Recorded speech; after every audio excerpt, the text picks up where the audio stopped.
Cerebral policy, آخر cerebral policy ہے کیا؟ سیریبرل پالیسی، جسے عام فہم زبان میں سی پی بھی کہا جاتا ہے، دراصل جسم کے بہت سے بے ربط افعال کا مجموعہ ہے۔ اگر بچے کی پیدائش کے وقت یا اس سے ذرا پہلے دماغ کو کوئی نقصان پہنچا ہو یا کسی وجہ سے دماغ کی نشو و نما غیر معمولی ہوگی تو اس سے سی پی کا خدشہ ہوتا ہے۔ سی پی ایک حرکت سے معذوری کا نام ہے۔ اس سے متاثرہ افراد کی حرکت کرنے، جسم کی وضع اور توازن برقرار رکھنے کی صلاحیت متاثر ہوتی ہے۔ جب بھی کسی فرد یا خاندان کو پہل یہ معلوم ہوتا ہے کہ انہیں سی پی ہے تو اکثر یہ اطلاع ان کے لیے شدید صدمے کا باعث ہوتی ہے۔ تاہم یہی وہ وقت ہوتا ہے کہ ہم ہمت کے ساتھ آنے والے وقت کے لیے ایک لاہ عمل طے کریں۔ ایک بچوں کے دماغی امراض کے ماہر کی حیثیت سے ہمارے کثیر الجہتی کلینک میں جب کسی خاندان کو مشورہ دینا ہو تو ہم انہیں یہی کہتے ہیں کہ اب آپ یہ تو جانتے ہی ہیں کہ یہ سی پی ہے، اب اس بات کی ضرورت ہے کہ آپ اس کے بارے میں زیادہ سے زیادہ سمجھیں اور یہ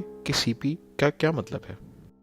سیریبرل پالسی کی وجوہات کیا ہیں؟ سی پی ہونے کی بہت سی ممکنہ وجوہات ہو سکتی ہیں، جیسے دماغ میں خون کا بہہ جانا، دماغ میں انفیکشن بشمول گردن توڑ بخار یا انسیفلائٹس، پیدائش کے وقت یا اس کے ایک ماہ بعد بچے کو دورے پڑنا، یا پھر کچھ مخصوص موروثی حالات بھی اس کا سبب بنتے ہیں۔ اکثر اوقات تو معالج بھی سی پی ہونے کی اصل وجہ کا تعین نہیں کر پاتے۔ اگرچہ سی پی کی ابتدائی تشخیص جسمانی علامات کی بنیاد پر ہوتی ہے، بہرحال ہم یہ جانتے ہیں کہ اس تشخیص کا تعلق دراصل دماغ کے ساتھ ہونے والے کسی نہ کسی مسئلے سے ہے، یعنی سی پی کی اصل وجہ دماغ کو کوئی چوٹ پہنچنے یا دماغ کی نشو و نما کے دوران کوئی غیر معمولی واقعہ دماغ کی ساخت یا دماغ کی بناوٹ میں تبدیلی کے وقوع پذیر ہونے سے ہوتی ہے۔ سی پی ایک مستقل رہنے والی حالت ضرور ہے،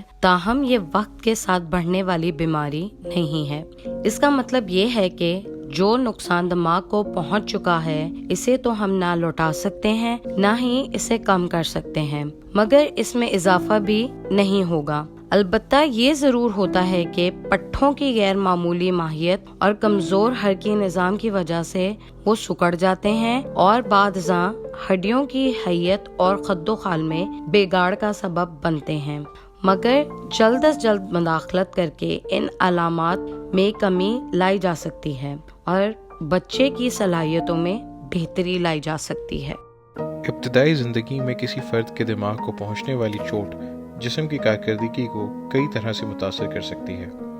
جیسا کہ حرکت کرنا، چلنا پھرنا، کھانا پینا، دورے پڑنا یا سیکھنے کی صلاحیت میں بھی کمی واقع ہو سکتی ہے۔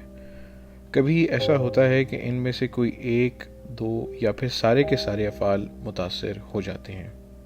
اوسطاً امریکہ میں پیدا ہونے والے ہر 323 بچوں میں سے ایک بچہ سی پی سے متاثر ہوتا ہے، اور اسی لیے اسے بچوں میں حرکی معذوری کا سب سے عام سبب سمجھا جاتا ہے۔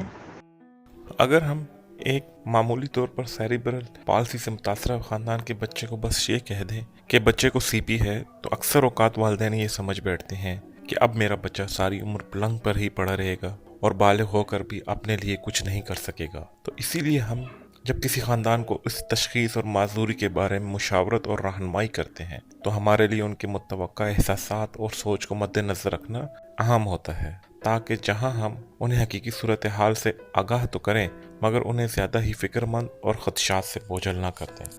دماغ کو پہنچنے والی چوٹ کی نوعیت کے حساب سے سی پی کی کئی اقسام ہو سکتی ہیں، یعنی اس کا تعلق اس بات سے ہوتا ہے کہ دماغ کا کون سا حصہ متاثر ہوا ہے۔ جیسے کسی شخص کو معمولی سی پی بھی ہو سکتی ہے، اور ایسا بھی ہو سکتا ہے کہ الجھی ہوئی صورت نظر آئے، جیسا کہ اسپیسٹسٹی میں ہوتا ہے، جو سیریبرل کارٹیکس کو نقصان پہنچنے سے ہوتی ہے، اور اس سے پٹھوں میں اکڑاؤ آ جاتا ہے، جسے اسپیسٹسٹی کہتے ہیں۔ اسپاسٹسٹی سی پی یعنی کہ سیریبرل پالسی کی سب سے عام پائی جانے والی شکل ہے۔ اس طرح کی سی پی کی صورت میں پٹھے سختی اختیار کر لیتے ہیں اور جو جسم کے حرکی افعال میں رکاوٹ اور درد کا باعث بھی بنتے ہیں، اور وقت کے ساتھ ساتھ ہڈیوں اور جوڑوں کی شکل میں بگڑاؤ بھی پیدا کرتے ہیں۔ اسپیسٹک سی پی جسم کے مختلف حصوں کو متاثر کر سکتی ہے۔ اگر اس کا اثر بازوؤں سے زیادہ ٹانگوں پر ہو تو اسے ڈائپلیجیا کہا جاتا ہے۔